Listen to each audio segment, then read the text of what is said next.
ब्रह्मांडात अशी काही तत्व आहेत ज्यांचं वर्णन करणे मानवी बुद्धीला अजूनही शक्य झालेलं नाही.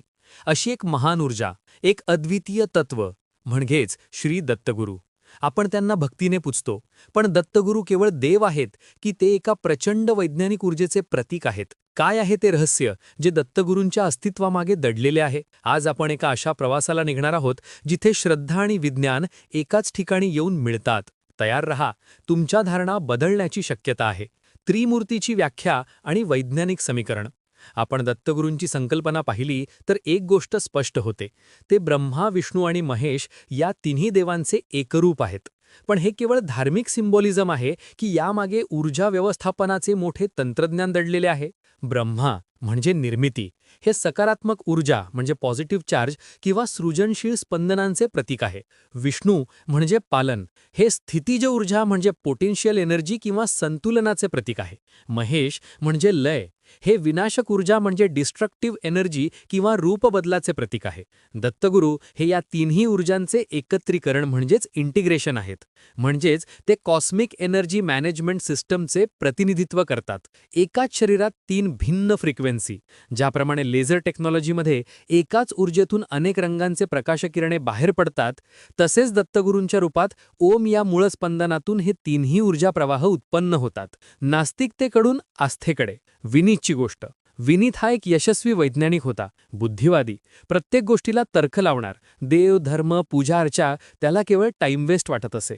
पण विनीतचे आयुष्य एका मोठ्या आर्थिक संकटात अडकले. त्याच्या कंपनीचे मोठे नुकसान झाले, त्याला नैराश्य आले. विनीत हताशपणे एका दत्त मंदिराजवळून जातो. आतून मंद घंटानाद आणि दिगंबरा दिगंबराचा जप ऐकू येतो. तो थांबतो. विनीत स्वतःशी कुजबुजतो, काय चाललंय हे? मी या अंधश्रद्धेवर विश्वास ठेवणारा माणूस नाही, पण आता काहीच मार्ग दिसत नाहीये. हताश होऊन विनीतने एका वृद्ध भक्ताच्या सांगण्यावरून दत्तमाला मंत्राचा जप सुरू केला. कोणताही देव मानत नसतानाही, केवळ एका एक्सपेरिमेंट म्हणून. विनीत रात्री एकांत खोलीत बसून जप करत आहे. त्याचे डोळे बंद आहेत. विनीतचा अनुभव. पहिल्या दिवशी काही नाही, दुसऱ्या दिवशी नाही, पण तिसऱ्या दिवशी माझ्या डोक्याच्या मध्यभागी आज्ञाचक्राच्या जागी एक तीव्र उष्णता आणि प्रकाश जाणवला. माझ्या शरीरातून आणि मनातली सारी नकारात्मकता बाहेर पडत असल्यासारखे वाटले. विनीतला त्याच्या कंपनीतील एक समस्या सोडवण्याची नवी आणि अचूक कल्पना त्याच क्षणी सुचते. तो धावत लॅपटॉपकडे जातो. हा अनुभव केवळ भावनिक नव्हता. विनीतच्या तर्काने स्वीकारले की जपाच्या स्पंदनांमुळे त्याच्या मेंदूतील अडथळे दूर झाले. दत्त तत्व ही फोकस, क्लॅरिटी आणि प्रॉब्लेम सॉल्व्हिंग वाढवणारी एक सायको एनर्जी थेरपी आहे. विज्ञानाच्या भाषेत त्याने आपल्या अव्यक्त मनातील प्रचंड ऊर्जेला जागृत केले होते. दत्त तत्व म्हणजे ऊर्जा संतुलन.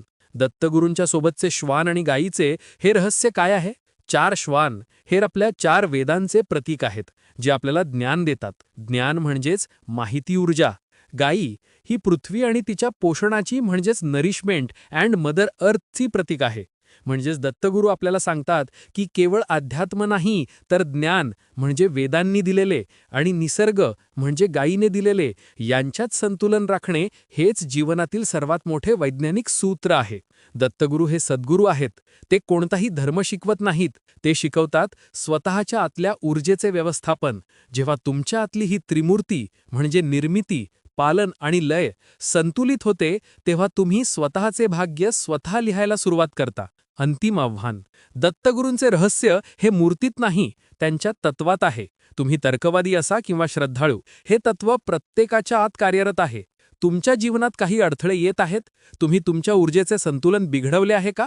आजच दत्तगुरूंच्या दिगंबरा दिगंबरा श्रीपादवल्लभ दिगंबरा ह्या नामस्मरणाचे स्पंदन तुमच्या शरीरात अनुभवा. ही केवळ भक्ती नाही, तर तुमच्या मेंदूची आणि ऊर्जेची रिसेट बटन आहे. तुम्हाला दत्तगुरूंचे हे वैज्ञानिक विश्लेषण कसे वाटले?